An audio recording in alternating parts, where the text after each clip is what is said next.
Hello student, easy to learn classes में आपका स्वागत है।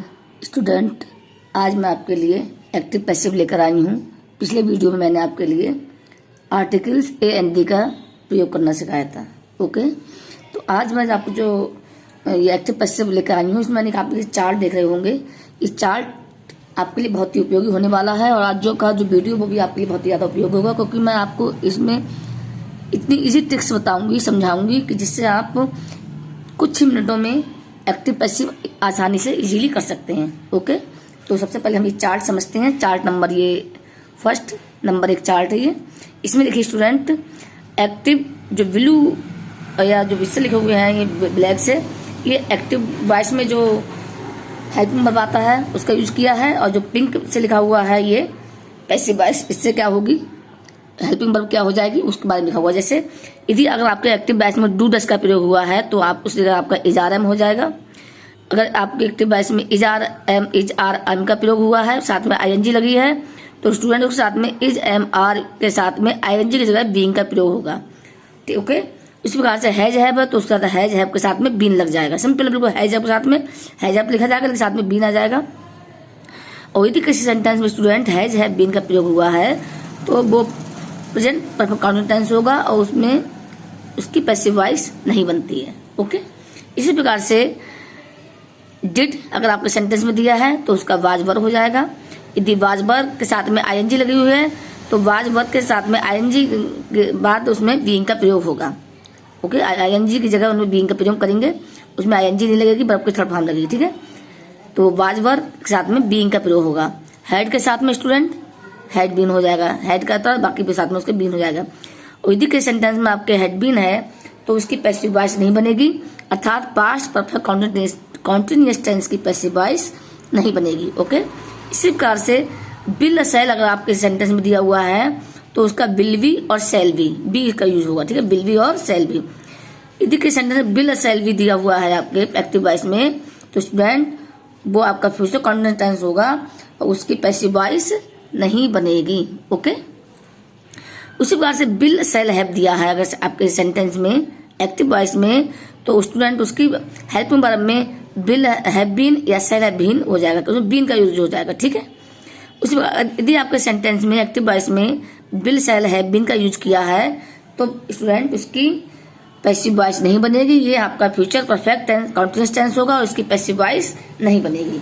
ओके, और एक सबसे खास ध्यान करने योग्य बात यह है स्टूडेंट कि इसमें आप सब देख रहे होंगे कि सारे साथ में जो एक्टिव वॉइस या जो सेंटेंस हो तो एक्टिव वॉइस में होते हैं, और जब हम टेंस का 12 टेंस हमारी देख रहे हैं, ये 12 हैं सब, ये पूरे के लिए 1 2 3 4 5 6 7 8 9 10 11 12। तो जो एक्टिव वॉइस है वो 12 टेंसों में होती है और जो पैसिव वॉइस स्टूडेंट है वो हमारे 8 में होती है। केवल 1 2 3 4 इनकी पैसिव वॉइस नहीं बनती है। और जब हमारा सेंटेंस होता है जो एक्टिव वॉइस में होता है तो स्टूडेंट इसमें कभी किसी में वर्ब की फर्स्ट फॉर्म, किसी में सेकंड फॉर्म, किसी में थर्ड फॉर्म, किसी में अलग अलग form first second third form जो है उसमें यूज होती हैं।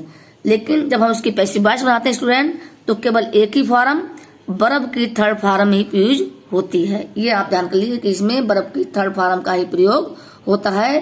पैसिव वॉइस में केवल आपको ये याद रखना है, केवल हेल्पिंग वर्ब में चेंजेस आते हैं, बाकी पैसिव वॉइस में वर्ब की थर्ड फॉर्म रहेगी। ओके, समझ में आ गया होगा। इसी प्रकार से स्टूडेंट एक ये चार्ट में और मैंने बनाया है, चार्ट नंबर 2 है ये। देखिए चार्ट नंबर 2, इसमें स्टूडेंट क्या है, ये इसमें क्या होगा कि जो हमारा सब्जेक्ट होगा उसको हम ऑब्जेक्ट में जब बदलेंगे तो उसका क्या हो कि उसको क्या सेंटेंस हो जाएगा, क्या उसका अंतर उसमें आएगा। तो जैसे ही है तो ही का स्टूडेंट बाई हिम हो जाएगा, सी का बाई हर, नेम का बाई नेम। जैसे किसी का नाम राम है, राजू है, सीता है तो हो जाएगा by Raju, by Ram, by Sita. Okay, it का वाई इट, यू का वाई यू, वी का वाई यस, दे का वाई देम, आई का बाई मी, हु का बाई हुम। ठीक है, ये आपको इजीली समझ में आ रहा होगा। इसी बात ये आपको चेंजेस आप इसको याद कर लीजिए इस टेबल के लिए। इससे जो हमारे ये जो चार्ट है ये हमारे पैसिव से एक्टिव बनाने में बहुत ज्यादा उपयोगी होने वाला है। ठीक है, इसी प्रकार से चार्ट में स्टूडेंट नंबर 3 बनाया है, ये आप देख रहे होंगे चार्ट नंबर 3। ओके, इसमें स्टूडेंट क्या है, अगर सेंटेंस हमारा एक्टिव वॉइस में होता है, जिसको मैं समझाऊंगी आगे चल के, जब सेंटेंस को देख साथ में, जब सेंटेंस एक्टिव वॉइस में होता है स्टूडेंट, तो सबसे पहले सब्जेक्ट होता है, फिर हेल्पिंग वर्ब होता है, उसके बाद वर्ब आता है, उसके बाद ऑब्जेक्ट आता है ना। और इधर इसका स्टूडेंट अगर हम पैसिव वॉइस बनाते हैं तो जो हमारा सब्जेक्ट होता है स्टूडेंट हमारा ऑब्जेक्ट हो जाता है, बाई से उड़ता है, जैसे ऊपर समझा गया है, सब्जेक्ट का ऑब्जेक्ट बाई से जुड़ा हुआ, और जो हमारा ऑब्जेक्ट होता है स्टूडेंट वो हमारा सब्जेक्ट बन जाता है। ठीक है, तो आपको आराम से समझ में आ रहा होगा। और हेल्पिंग वर्ब हमारा सब्जेक्ट का अकॉर्डिंग लगेगा जो आपके सेंटेंस में दिया होता है, और जो वर्ब की थर्ड फॉर्म हमारी लगती है, जो कि तुम ऐसे कैसे जाते हैं, बस जो वर्ब की जो भी फॉर्म यहाँ लगी होती है एक्टिव वॉइस में, लेकिन जब हम पैसिव वॉइस में आते हैं उसमें वर्ब की थर्ड फॉर्म ही प्रयोग होती है। जैसे मैंने इसको और लिखा है तो समझाने के उद्देश्य से, सब्जेक्ट जब इसकी पैसिव होगी तो सब्जेक्ट के साथ में हेल्पिंग वर्ब, फिर मेन वर्ब यानी जो वर्ब होती है मेन वर्ब बोलते हैं उसे, और साथ में वर्ब की थर्ड फॉर्म, उसके बाद ऑब्जेक्ट का प्रयोग करते हैं बाई के साथ में। ओके, तो इसको आप अच्छे समझ लीजिए, क्योंकि अगर आपने जहाँ से इतनी ट्रिक समझ लिया आपने, तो आपको एक्टिव वॉइस और से पैसिव वॉइस बनाने में या पैसिव वॉइस से एक्टिव वॉइस बनाने में आपको किसी भी प्रकार की समस्या का सामना नहीं करना पड़ेगा। आप इजीली बहुत ही आराम से, बहुत ही सिंपल तरीके से इसके लिए आप कर सकते हैं। इसी क्रम में स्टूडेंट मैंने कुछ सेंटेंस लिए हैं आपको इजीली समझाने के लिए, जिससे कि आप इसको कर सकें। स्टूडेंट इसको आप ध्यान से देखिए, जैसे मैंने लिखा है यहाँ पे, मैं किताब पढ़ती हूँ, एक सेंटेंस लिया, मैं किताब पढ़ती हूँ। स्टूडेंट ये एक्टिव वॉइस में है, कोई भी सेंटेंस होता है एक्टिव वॉइस में होता है, मैंने आपको बार बार रिपीट कर रही हूँ इसके लिए। अगर तो इसमें जो मैं स्टूडेंट, ये मैं है स्टूडेंट, इसमें ये मैं जो हमारा ये है स्टूडेंट, ये हमारा सब्जेक्ट है। ओके, बुक यानी किताब, स्टूडेंट किताब इसमें हमारा ये ऑब्जेक्ट है। ओके, और जो पढ़ती हूँ तो ये हमारा वर्ब है, क्योंकि किसी काम के करने या होने को स्टूडेंट क्रिया कहते हैं, वर्ब कहते हैं। अब इसका हम इंग्लिश ट्रांसलेशन करें स्टूडेंट, तो उसको देखिए, मैं किताब पढ़ती हूँ तो होगा किसका, आई रीड, क्योंकि ये तातीते वाला यानी प्रेजेंट इंडेफिनिट टेंस है, तो स्टूडेंट तो इसमें वर्ब की फर्स्ट फॉर्म लगेगी, I read a book. Okay, अब इसमें देख लीजिए, आई इसमें सब्जेक्ट है, रीड इसमें वर्ब है, और बुक इसमें ये ए बुक जो दिया है ये इसमें ये ऑब्जेक्ट है। ओके, ये समझ में आ रहा होगा आपके लिए।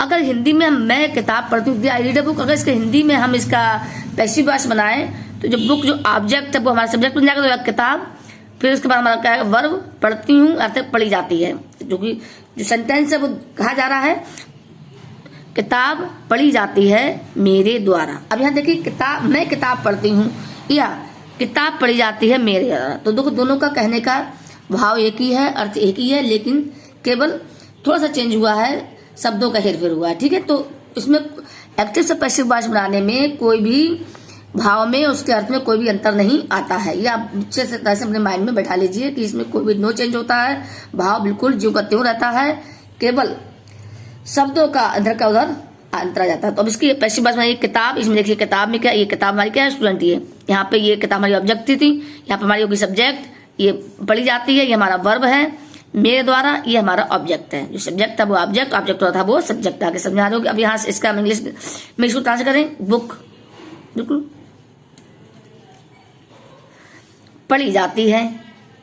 अब चूंकि स्टूडेंट एक पहले जो हम टेबल यहाँ पे हम देखेंगे, अब इसमें देखिए पढ़ी जाती है, ये तातीते वाला है, और यानी प्रेजेंट डिफरेंट टेंस है, इसमें डू डज का यूज होता है तातीते वाले सेंटेंस में, आपको मालूम है, तो इसका इज एम आर हो जाएगा, है ना।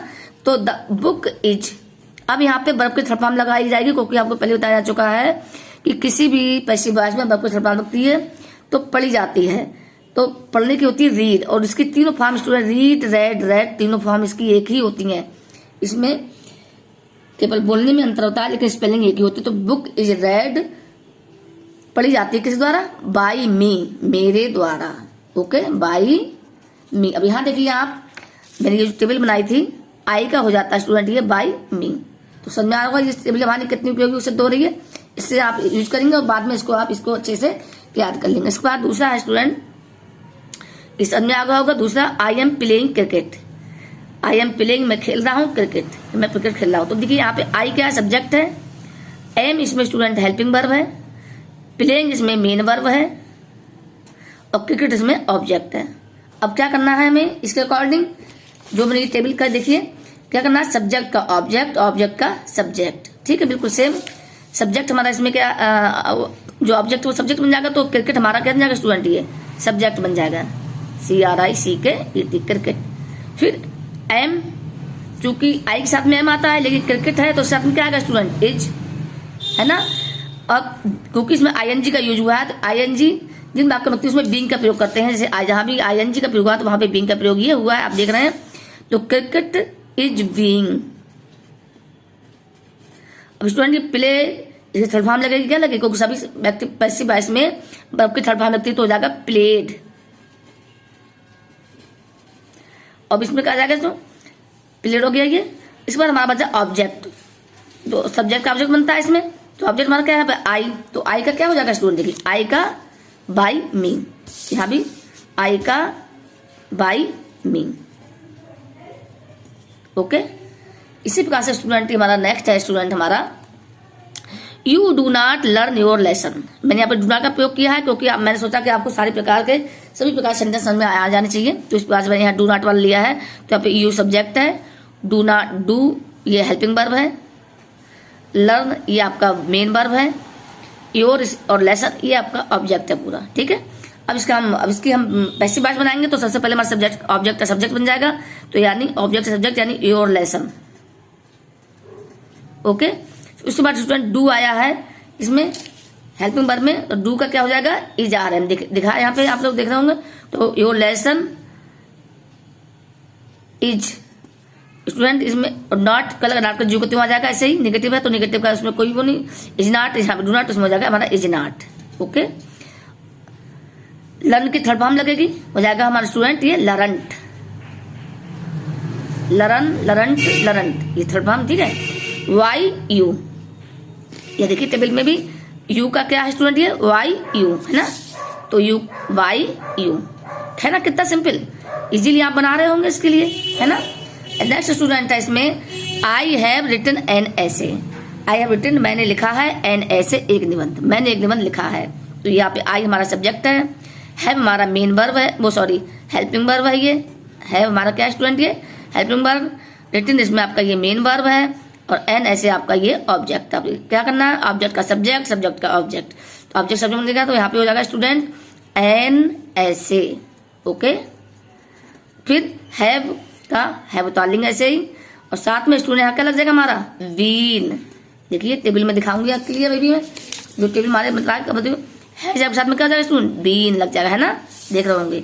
तो हो गया एन ऐसे हैज बीन। अब यहाँ ऑलरेडी वर्ब की थर्ड फॉर्म लगी हुई है स्टूडेंट रिटन, तो यहाँ पे हमारा चल जाएगा रिटन,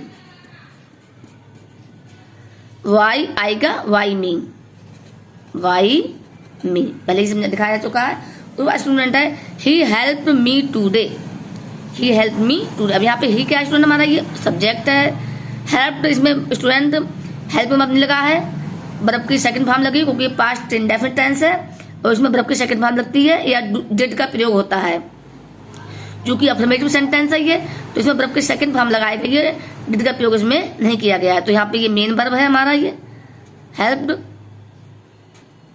ये हमारा मी हमारा ऑब्जेक्ट है, एक वाक्य को पूरा करता है, कम्प्लीमेंट है, ठीक है। तो सब्जेक्ट का ऑब्जेक्ट, ऑब्जेक्ट का सब्जेक्ट, तो आप मी है स्टूडेंट, मी है तो मी का क्या हो जाएगा स्टूडेंट, आप यहाँ देखिए मी का क्या है, ये आई, आई का मी का माई, आई है ना, तो इसको ऐसे करना है। तो मी का क्या होगा स्टूडेंट, ये हमारा आई सब्जेक्ट हो गया। अब चूंकि यहाँ पे डिड का प्रयोग हुआ है, सॉरी इसमें डिड का प्रयोग हुआ है क्योंकि पास्ट इंडेफिनिट टेंस है, तो डिड का स्टूडेंट क्या हो जाएगा, ये वाज और वर, है ना। डिड का यहाँ पे देखिए क्या हुआ है, ये वाज और वर, तो वही लगाएंगे, आई वाज होगी, आई से बात लगता है, आई वाज हेल्प्ड, क्योंकि इसमें सेकंड हेल्प यहाँ सेकंड लगी, लेकिन इसकी हेल्प की हेल्प तीनों फॉर्म इसकी एक ही होती हैं, दोनों फॉर्म है ना, हेल्प की सेकंड फॉर्म हेल्प्ड और थर्ड फॉर्म भी हेल्प्ड होती है ना। तो आई वाज हेल्प्ड। अब जो चूंकि ही है हमारा, ये हो जाएगा हिम, ही का क्या हो जाएगा स्टूडेंट, देखिए ही का बाई हिम, है ना, तो वाई हिम। जो हमारा लास्ट में चाहता है, ये जो वाक्य को पूरा करता था, कम्प्लीमेंट था ये, तो ये हमारा आ जाएगा टुडे, ओके। तो I was helped by him today, कहता ही हेल्प मी टुडे, उसने मेरी सहायता की आज, या आज उसने मेरी सहायता की। अब इसका हम पैसिव वॉइस बनाएंगे तो हो जाएगा आई वाज हेल्प्ड मेरी सहायता की गई, बाय हिम, उसके द्वारा, टुडे, आज, उसके द्वारा मेरी सहायता की गई। उसने मेरी सहायता की, आज उसने मेरी सहायता की, या उसके द्वारा मेरी सहायता की गई। देखिए भाव एक ही है, इसमें कुछ बदलाव नहीं है, लेकिन एक्टिव से पैसिव वॉइस बदलने में जो बदलाव होगा वो आप उसको देख रहे हैं कि किसमें किसका यूज होता है ना, समझ में आ रहा होगा इजीली। अब स्टूडेंट कुछ सेंटेंस ऐसे होते हैं, या तो कुछ ही वर्ड्स का ये सेंटेंस था तो आपने आराम से पहचान लिया कि सब्जेक्ट है, ऑब्जेक्ट है, या मेन वर्ब क्या है, हेल्पिंग वर्ब क्या है, आपने पहचान लिया। कुछ वाक्य जो होते हैं, सेंटेंस बहुत बड़े होते हैं, इसमें स्टूडेंट आप लोग ये भटक जाते हैं कि इसमें मेन वर्ब क्या होगा, या इसमें हेल्पिंग वर्ब क्या होगा, या इसमें जो ऑब्जेक्ट है वो कितना लंबा होगा, है ना। तो इसके लिए बहुत ही सिंपल तरीका है, इसको याद कर लीजिए आप। 1 2 3 4 है ना, ये 4 तक के आप देख लीजिए। इनमें बाकी को छोड़िए, बाकी को आपको नहीं देखना है, केवल 4 वाक्य स्टार्टिंग सेंटेंस को देखना है। मेन का देखना है आपको सब्जेक्ट, दूसरा आपको हेल्पिंग वर्ब, तीसरा आपको मेन वर्ब सॉरी, और चौथा डर्टी क्लोथ्स, ये आपका डर्टी क्लोथ्स यहाँ पे ये आपका ही ऑब्जेक्ट है ना। अब क्या करेंगे, बाकी को छोड़ना है, बाकी से इसको ऐसे रहने दीजिए, बाकी अब इनसे आप सेंटेंस पैसिव वॉइस में इसको बदलना है। तो ऑब्जेक्ट का बनाना है सब्जेक्ट, तो सब्जेक्ट हो जाएगा हमारा डर्टी क्लोथ्स, है ना, डर्टी क्लोथ्स, गंदे कपड़े, है ना। उसके बाद वाज, वॉशिंग, है ना, तो ये है पास्ट कॉन्टिन्यूस टेंस। तो पास्ट कॉन्टिन्यूस टेंस में वाज वर्ग के साथ में स्टूडेंट क्या है, अगर आईएनजी लगा हुआ है तो उसका वाज वर्ग बीइंग हो जाएगा, है ना, वाज वर्ग बीइंग। ओके, समझ में आ रहा होगा क्या हो जाएगा, ये देखिए वाज वर्ग के साथ आईएनजी लगा हुआ है, पास्ट कॉन्टिन्यूस टेंस है, तो उसमें वाज वर्ग के साथ में उसका बीइंग का प्रयोग होगा जब उसको हम पैसिव वॉइस में बदलेंगे, है ना। तो डर्टी क्लोथ्स, अब चूंकि ये प्लूरल है, बहुवचन है, तो इसमें वर आएगा, वाज नहीं है क्योंकि योगेश यहाँ सिंगुलर था तो वाज आया था। डर्टी क्लोथ्स आपका ये प्लूरल है तो यहाँ पे वर का यूज होगा, है ना। ये तो सिंपल आपको जानकारी होगी, डर्टी क्लोथ्स वर। अब चूंकि आईएनजी तो यहाँ बीइंग पहले बता चुकी हूँ आपके लिए, यहाँ पे बीइंग आएगा। डर्टी क्लोथ्स वर बीइंग, बास की थर्ड फॉर्म स्टूडेंट वाश्ड, बास, वाश्ड, दोनों सेकंड थर्ड एक ही फॉर्म, एक ही सेम होती है ना। तो dirty clothes were being washed. अब इसका स्टूडेंट क्या जाएगा हमारा, ये सब्जेक्ट ऑब्जेक्ट तो ये सब्जेक्ट हमारा हो जाएगा ऑब्जेक्ट, वाई योगेश, क्योंकि नाम की जगह स्टूडेंट वाई से जुड़ जाएगा अब उसमें पैसिव वॉइस बनाने में, है ना। मैंने पहले भी आपको वाक्य में समझाया है कि कोई भी नाम है राम में मान लो तो उसको जाएगा बाई राम या बाई योगेश या जो भी है, ठीक है, इसको इस तरह से कर लीजिए। तो dirty clothes were being washed by Yogesh. अब शेष बना इन द रिवर। अब इसको वाक्य को पूरा करने के लिए इसके लिए अब इसको लगा दीजिए इन द रिवर। अब स्टूडेंट क्या इसमें भाव सेम रहा, योगेश बासिंग, योगेश धो रहे हैं, डर्टी क्लोथ्स गंदे कपड़े, इन द रिवर नदी में, योगेश गंदे कपड़े नदी में धो रहा है। अब इसको हम पैसिव वॉइस में बनाएंगे, dirty clothes were being washed, गंदे कपड़े धोए जा रहे हैं बाय योगेश, योगेश के द्वारा इन द रिवर नदी में, योगेश के द्वारा नदी में गंदे कपड़े धोए जा रहे हैं। तो इसमें कोई आपको आप देख रहे होंगे कि इसमें वाक्य के जो भाव है उसमें कोई भी अंतर नहीं आया है, सेम भाव है। और मुझे आशा है कि आपको समझ में आए होंगे। दूसरा स्टूडेंट्स की ट्रिक भी है, यदि किसी सेंटेंस में बीइंग का प्रयोग हुआ है, किसका प्रयोग हुआ स्टूडेंट, अगर आप देख लीजिए अगर बीइंग का स्टूडेंट सेंटेंस में प्रयोग हुआ है तो आप तुरंत पहचान लीजिए कि स्टूडेंट ये हमारा जो है कौन सा टेंस होगा, कॉन्टिन्यूअस। अगर उसमें इजारम का प्रयोग हुआ है, इजारम के साथ बीइंग का प्रयोग हुआ है तो आप ये कॉन्टिन्यूअस टेंस होगा। और अगर वाल्व के साथ में बीइंग का प्रयोग हुआ है तो स्टूडेंट ये हमारा पास्ट कॉन्टिन्यूअस टेंस होगा। ये इसमें सिंपल ट्रिक है, अगर आपको बहुत से वाक्य समझ में नहीं आ रहे हो और आपको ये दिया कि आप पहचानिए कि इसमें कौन सा पैसिव वॉइस में कौन सा टेंस है, तो आप बिना झिझके बिना टाइम बिताए वर बीइंग इज बीइंग लगा हुआ है तो आप तुम पहचान लीजिए कि ये passive voice past continuous tense या प्रेजेंट कॉन्टिन्यूअस की है।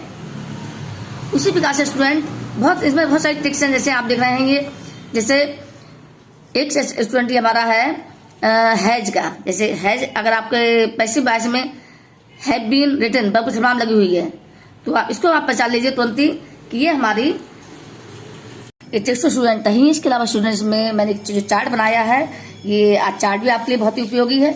इस चार्ट को भी आप लोग जो चाहे तो उसको बना लीजिए और लगा लीजिए अपने कहीं भी जहां भी आप पढ़ते हैं, अपना कॉर्नर जहां भी बना रखा है पढ़ने के लिए आपने, तो ये भी चार्ट भी आपके लिए बहुत ही ज्यादा उपयोगी है, जिससे आप आराम से सीख सकेंगे कि कहीं भी कोई आप भूल रहे हैं या कहीं कोई आपको प्रॉब्लम आ रही है तो उससे आप इस चार्ट द्वारा आप इसको इजीली आराम से आप इसको जो एक्टिव से पैसिव वॉइस है वो आप बना सकते हैं, है ना। तो बहुत ही सिंपल है आपके लिए सब। और दूसरी चीज स्टूडेंट, मैंने आपको इस वीडियो बनाने के लिए बहुत ही मेहनत की थी कि और बहुत सारा मैंने ये प्रयास किया था कि मैं आपको बहुत बेहतर ढंग से समझा सकूं। इसे स्टूडेंट मैंने पूरी कोशिश भी की है और मुझे उम्मीद है कि आपको ये वीडियो जरूर से जो मैंने पढ़ाया है एक्टिव से पैसिव वॉइस आपको जरूर समझ में आ रहा होगा। तो कृपया अगर आपको लग रहा है कि मैंने वास्तव में मेहनत की है तो कृपया मेरे चैनल को सब्सक्राइब करें, लाइक करें, कमेंट्स करें। अगर कोई दिक्कत आए तो प्लीज जरूर मुझसे पूछें, मुझे बहुत खुशी होगी। चाहे वो मेरे फेवर में हो चाहे फेवर में हो, प्लीज कृपया जरूर पूछें, है ना। और स्टूडेंट कृपया मेरे चैनल को जरूर सब्सक्राइब करें। और नेक्स्ट वीडियो में स्टूडेंट मैं आपके लिए इंपरेटिव सेंटेंसेज और इंट्रोगेटिव सेंटेंसेज से एक्टिव से पैसिव बनाना सिखाऊंगी। Okay, thank you student.